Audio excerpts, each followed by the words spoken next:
এবারে জন্মদিনে বড়ি বেগমকে চমকে দেওয়ার একটা উপায় বার করেছি। উজির, বলো তো দেখি কি উপায়? কোনো মতলব আছে? এবারে বেগমের জন্মদিনে বিরাট একটা উৎসব করব। সারা দেশ থেকে মহান মহান অতিথিদের নিয়ে আসা হবে। দুনিয়ার সেরা সেরা খাবার, সেরা সেরা গাইয়ে, সেরা সেরা বাজিয়ে, সেরা সেরা নাচিয়ে রাতকে দিন করে দেবে এমন रोशनाई। রেস্ট নাই। কি বললে? বহুত বড়িয়া আপনার সোচ, লেকিন মাফ করবেন হুজুর, রাজকোষের অবস্থা খুবই খারাপ। উৎসব করার মতো তো রেস্ট নাই জাহাপানা। কোনো কথা শুনতে চাই না। আমি হলাম গিয়ে বাংলার নবাব। আমি আনন্দ হই হুল্লোড় করবো না তো কে আর করবে? একদম ঠিক জাহাপানা, কিন্তু কর বসিয়ে টাকা তোলো। সব কিছুতেই কর বসানো আছে জাহাপানা। হাসি কান্না ছাড়া আর কোনো কিছুতেই কর বসানো যে বাকি নেই। তার ওপরেই কর বসাও। হাসি কান্নার ওপর কর? না, শীতকাল আসছে, বসাও বসাও কর হাঁচির ওপর। হ্যাঁ, হাতির ওপর কর? বসাও। ওরকম মুখ করে আছো কেন? যদি না পারো তো বলে দাও, আমি অন্য উজির নিয়োগ করব। আমি আজই ঘোষণা করে দিচ্ছি, এবার থেকে হাতির ওপর কর দিতে হবে। হ্যাঁ, তো জানাব, এতে প্রজারা যদি ক্ষুব্ধ হয়? আরে বাবা, প্রজাদের কাজই তো মাঝে মাঝে ক্ষুব্ধ হওয়া। তা ঠিক হুজুর। আমাকে কদর করে এমন কিছু সন্ডা আছে, তাদেরকে কাজে লাগাতে হবে। বহুত খুব জাহাপানা। তাহলে হাঁচি গোনার লোকের ব্যবস্থা করে নি। ওই সন্ডারাই হাঁচি গুনবে। ওদের স্বেচ্ছাসেবক হিসেবে নিয়োগ করো। বহুত খুব জাহাপানা। সব জায়গায় লোক পাঠাতে শুরু করো। তবে কৃষ্ণনগরে বেছে বেছে লোক পাঠাবে। আর মনে রেখো, ওখানে গোপাল আছে।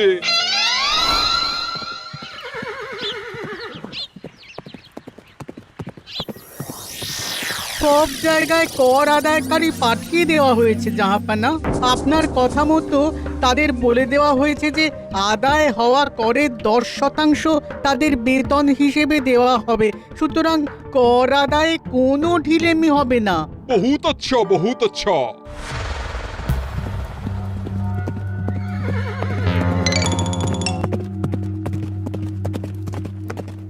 হ্যাঁ, তুমি ঠিক পড়েছো তো মন্ত্রী? হাঁচির উপরে কর? বলেন তো, আর একবার পড়ছি মহারাজ। আসলে এটা নবাবই মশকরা। আমাদের নবাব যে খুবই রসিক মানুষ তা তো আমরা দেখেছি। বারবার কৃষ্ণনগরের সঙ্গে রসিকতা করতে গিয়ে হাঁড়ি ফেটে রস একেবারে মাখামাখি হয়েছে, আর সারা গায়ে পিঁপড়ে ধরেছে। মশকরা নয়, একদম সত্যি কথা। হাঁচির উপরে কর বসানো হয়েছে, আর আমরা হলাম নবাবের খাস হাঁচি গোনার দল। আমরা এই কৃষ্ণনগরে থিতু হয়ে বসলাম বটে। এবারে হাঁচি গুনবো আর মোহর আদায় করব। গোপাল, তুমি কি বলো? সর্দার, তোমাদের এখানে আসা একেবারেই লোকসান হয়েছে। কেন মশাই? আচ্ছা, আপনি গোপাল? না না, আপনার কোনো কথাই শুনবো না। আমাদের বই বই করে বলে দেওয়া হয়েছে, গোপাল হইতে সাবধান। সর্দার, আমি তোমাকে সাবধান হতেই বলছিলাম। হাঁচি ধরতে গেলে তোমাদের খুব সতর্ক থাকতে হবে, কারণ এই কৃষ্ণনগরের বাসিন্দাদের শরীর স্বাস্থ্য এত ভালো যে এখানে কেউ হাঁচে না, কাশে না, ঢেকুর তোলে না, ইয়ে করে না। বলেন কি মশাই? এটা তো নবাবকে জানাতে হচ্ছে। যাও যাও, এক্ষুনি মুর্শিদাবাদে ফিরে গিয়ে নবাবকে জানাও। ওরে, কেউ এদের যাওয়ার ব্যবস্থা করে দে। ওই তো হেঁচেছে। হাঁচি এক, পুরো এক মোহর। হাঁচি দুই, দুই মোহর। আরে, এটা তো হাঁচির বাচ্চা, এটা তো ধরলে চলবে না। কেন? হাঁচি হলেই তো হলো। কি করব সর্দার? লিখবো? দেখ, একবার গুনে যখন ফেলেছি পুরো ছাড়তে পারবো না। আধমোহর লেখ। এটা কাশি, কাশিতে কোনো করের কথা নেই। ওই লেখ লেখ লেখ লেখ লেখ। হাঁচি তিন, পুরো এক মোহর। হাঁচি চার,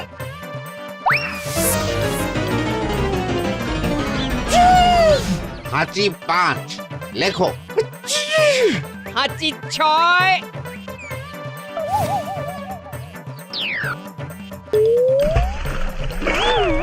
যা যা কি রে, শুনেছিলাম কৃষ্ণনগরের মন্ত্রীটা মাথা মোটা, প্রমাণ হয়ে গেল। জল থেকে উঠবে যখন ঠান্ডা লেগে হাঁচি তো আরো বাড়বে। জলে বুড়বুড়ি উঠছে, বেটা জলের তলায় তলায় হাঁটছে। হাঁচি 7।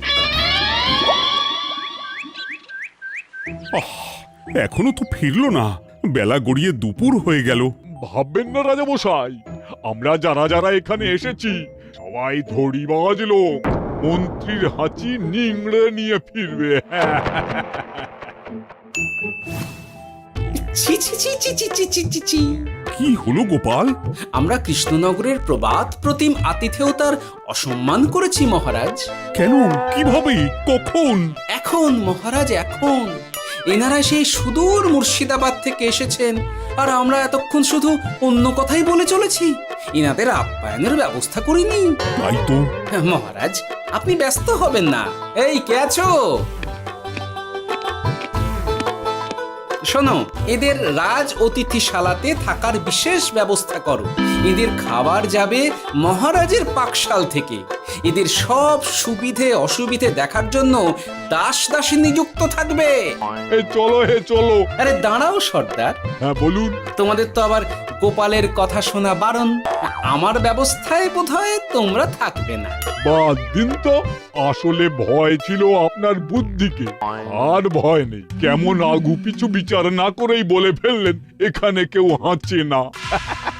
বুঝে গেছি, আসলে গোপাল হলো গল্প। চলো হে চলো, ও বড্ড খিদে পেয়েছে। প্রহরী, এই সর্দারের দলের বাকি লোকগুলো এলে এদেরকেও অতিথিশালায় নিয়ে যেও। হ্যাঁ, আচ্ছা। এ কি গোপাল, এই রক্তচোষাগুলোর জন্য তুমি রাজনিবাস আর রাজভোগের ব্যবস্থা করে দিলে? গোপাল কার পক্ষে মহারাজ?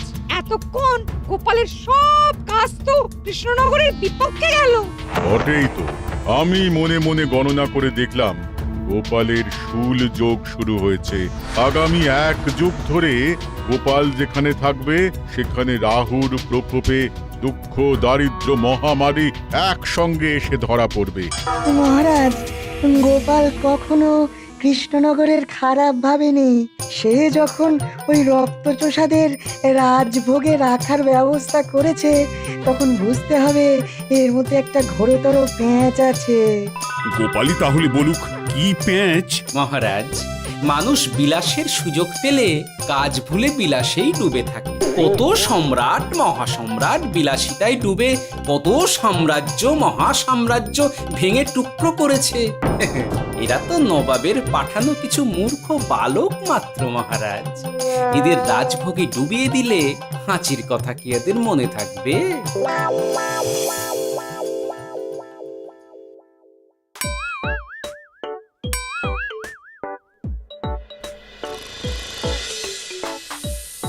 কি ব্যবস্থাপনা সব ঠিক আছে তো?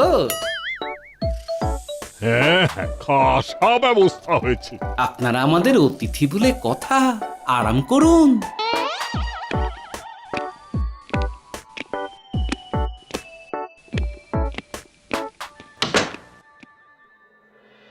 বিজ্ঞানী, তোমার এই দুমুখ আয়না আবিষ্কার তোমার জীবনে সেরা কাজ। একদিক দিয়ে আয়না, অন্য দিক দিয়ে কাঁচ। কেউ জানতেই পারবে না যে তার উপর নজর রাখা হচ্ছে। অনবদ্য অনবদ্য। মহারাজের জয় হোক। কিন্তু মহারাজ, এই কৃতিত্বের মূল ভাগীদার আমাদের মন্ত্রী। তাই নাকি? হ্যাঁ মহারাজ, মন্ত্রীর দুমুখ কাজকর্ম দেখেই দুমুখ আয়নার কথা আমার মাথায় আসে। মুখ সামলে কথা বলো বিজ্ঞানী। ওরা শুনতে পাচ্ছে। যা চেঁচালেন 20 ইঞ্চির দেওয়াল ভেদ করে ওদিকে চলে যাবে কথা। এই কে যেন কাকে মুখ সামলে কথা বলতে বললো? ওই বাইরে কেউ বলেছে। এই তোমরা সবাই শোনো, অতিথিদের যেন আদর যত্নের ত্রুটি না হয়। আমি আর যাই, কাল সকালে আসবো, কেমন? গোপালকে নিয়ে নবাব আর উজির যেমন ভয় দেখিয়ে দিয়েছিল, গোপাল কিন্তু সেরকম নয়, হ্যাঁ? এই তোরা কি বলিস? না না না না না না, গোপাল একটু ওই হাবা গোবা আছে দাদা। দেখো দেখি কেমন বুক পেতে দিয়েছে, এবার ওদেরই বুকে বসে ওদেরই দাড়ি ওপরাবো। গোপালের জবাব নেই, ঠিক সামলে দিল। মহারাজ, এই প্যাঁচটা আমার মাথাতেই এসেছিল, কিন্তু ওই যে নাকে মাছি ঢুকে গিয়েই সব বরবাদ হয়ে গেল। মহারাজ, এই পরিকল্পনা যদি মন্ত্রীর মাথাতে আগে এসে থাকে তাহলে এদের মন্ত্রী আমার চেয়ে ভালো করে সামলাতে পারবেন মহারাজ। বটেই তো, এই দায়িত্ব আমি নিলাম মহারাজ।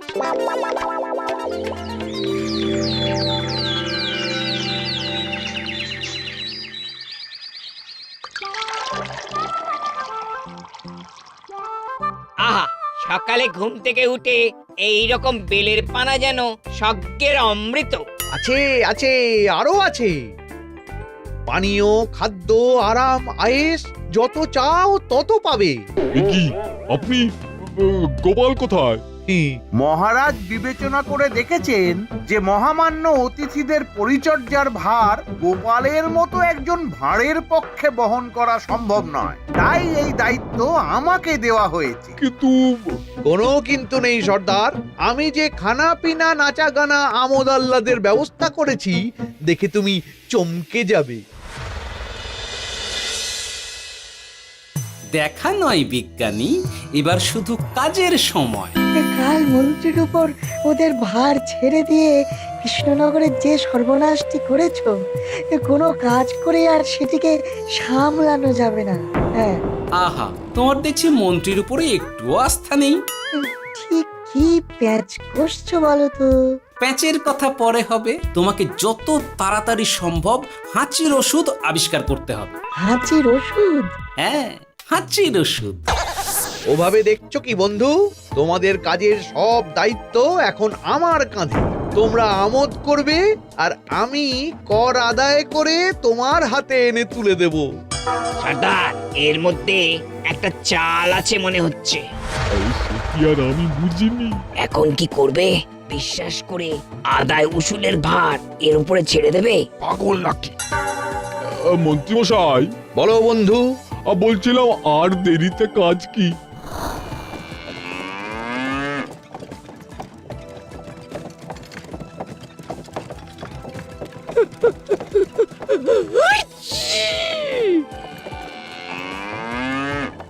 মন্ত্রী, লেখো হাঁচি এক।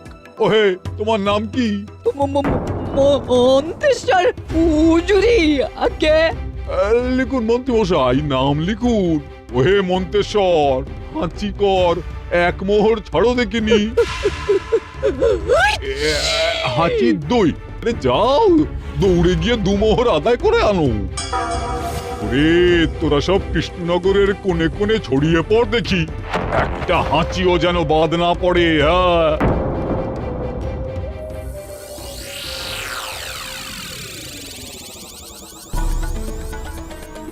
এটা হুজুরে আলাক বর্ধমান, খাম্বাত এবং কৃষ্ণনগর থেকে।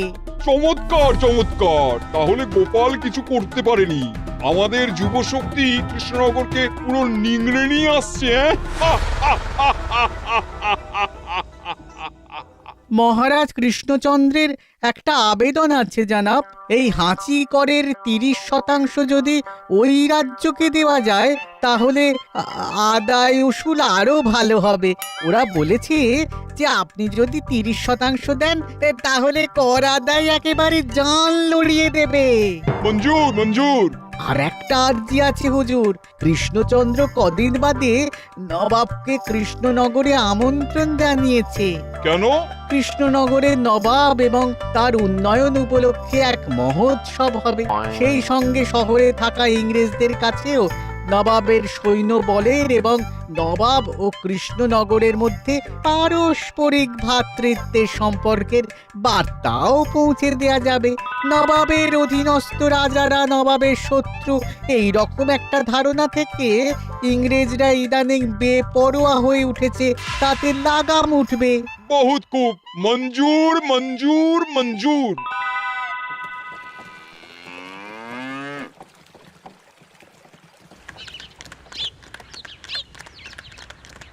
কি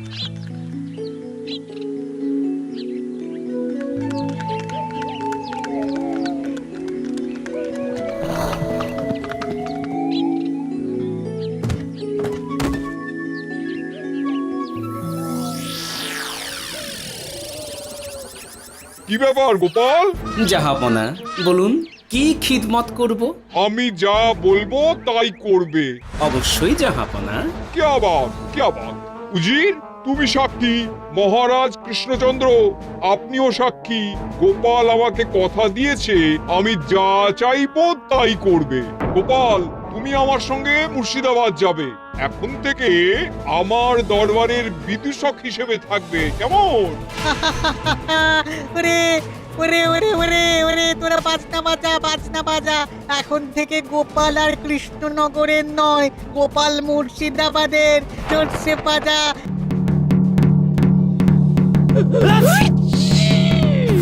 কি হলো? হুজুর, মনে হচ্ছে আপনার সৈন্যদল হাঁটছে। হ্যাঁ? হুজুর, হাঁচিগড়ের বন্যা সব সৈন্য 10-12টা করে হেঁচে ফেলেছে। মানে প্রচুর মোহর হয়ে গেছে আর বাড়ছে বাড়ছে। আমার হাঁচি গোনার দল একটা হাঁচিও বাদ দেবে না। মোহর রাখার জন্য নতুন পোশাকখানা বানাতে হবে হুজুর। সর্দার, আমাদের হাঁচিগুলো কি খুলবো? হ্যাঁ, নিশ্চয়ই। একটা হাঁচিও যেন বাদ না পড়ে। চলুন হুজুর, আমরা এখানে দাঁড়িয়ে থেকে আর কি করব? ওরা হাঁচুক আর হাঁচি গুনুক। চলুন নবাব বাহাদুর, আপনার জন্য কৃষ্ণনগরের রাজাতিথ্য অপেক্ষা করছে। হুজুর, আমার মনে হয় আমাদের কৃষ্ণনগরে এখন আর দেরি করা উচিত হবে না। আমরা সোজা শহরের দিকে রওনা হয়ে যাই। শহরের ইংরেজদের শিক্ষা দিয়ে ফেরার পথে আমরা কৃষ্ণনগরের আতিথ্য গ্রহণ করব। সে কি? মহারাজ, নবাবের মতো কর্তব্যপরায়ণ ইনসানকে তার কর্তব্য পালনে বাধা দেবেন না। আমরা ওনার শহর থেকে ফেরার অপেক্ষায় থাকব। ঠিক ঠিক, আমার এক্ষুনি শহরে যাওয়ার দরকার। ইংরেজরা সব নিয়ম কানুন ভেঙে চুরে যা ইচ্ছে তাই করতে আরম্ভ করেছে। বুঝি, সৈন্যদের ডাক দাও, চলো রওনা হই। কিন্তু জাহাপনা, আপনার সৈন্যদের থেকে পাওনা মোহরগুলো এতক্ষণে যা হেঁচেছে, লাখখানেক মোহর তো হয়েই গেছে। ওটা আমরা নিজেদের মধ্যে বুঝে নেব। কিন্তু ওই করের 30% যে কৃষ্ণনগরের পাওনা। পেয়ে যাবে। শহর থেকে ফিরি। আরেকটা কথা, হাঁচি কর ব্যবস্থা এখন থেকে উঠে গেল।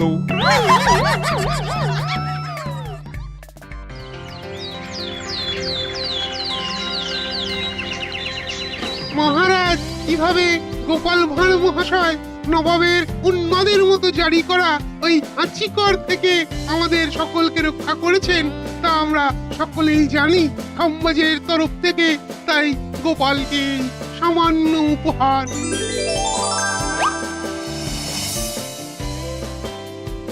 ওহ গোপাল, সত্যি তোমার জবাব নেই। কিছুই হতো না যদি না বিজ্ঞানী ওই হাঁচি চূর্ণ আবিষ্কার করত। এই উপহারের অর্ধেক কিন্তু বিজ্ঞানী। সবই তো বুঝলাম, নবাবকে সৈন্য সহ নিমন্ত্রণ থেকে সৈন্যদলকে হাঁচি চূর্ণ মাখানো চাঁদোয়ার তলায় ঢোকানো পর্যন্ত। কিন্তু চাঁদোয়া থেকে হাঁচি চূর্ণ ঝরে পড়লো কি করে, সেটাই তো বুঝলাম না। এটা তুমি বলো বিজ্ঞানী। শব্দে বাতাসে কম্পন তৈরি হয়। গোপালের হাততালিতে আমার ঘরের শাড়ি থেকে হাঁচির জন্য ঝরে পড়েছিল। এখানে চাঁদোয়া থেকে ঝরে পড়েছিল বাজনার শব্দে। কি ব্যাপার বিজ্ঞানী, তুমি এখন ছেলে খেলা করছো? হাঁচির ওষুধ হয়ে গেছে। হয়ে গেছে? মূল উপাদান তামাক, গোলমরিচ আর আলকুশির গুঁড়ো। কাজ হবে? হাততালি দাও। কাজ হলো। ব্যাপারটা কি হলো? ওই শাড়িটাতে হাঁচি চূর্ণ মাখানো আছে। তোমার হাততালির শব্দের কম্পনে ঝরে ঝরে পড়েছে। একবার নাকের কাছে এলে পিঁপড়ে থেকে পিশাচ হাঁচতেই হবে। হাঁচতে হবেই হবে। নবাব যদি বাজনা বাজাতে না বলতো। আমাদের বাজনদাররা তৈরি ছিল মহারাজ। যাক, সবই ভালোই ভালোই মিটে গেল। যার শেষ ভালো তার সব ভালো। ব্যাস, এখন শুধু একটাই কাজ বাকি। নবাবের কাছ থেকে করের 30% বাবদ পাওনা মোহর মুর্শিদাবাদে গিয়ে নবাবের কাছ থেকে তুমি নিয়ে আসবে। আচ্ছা মহারাজ।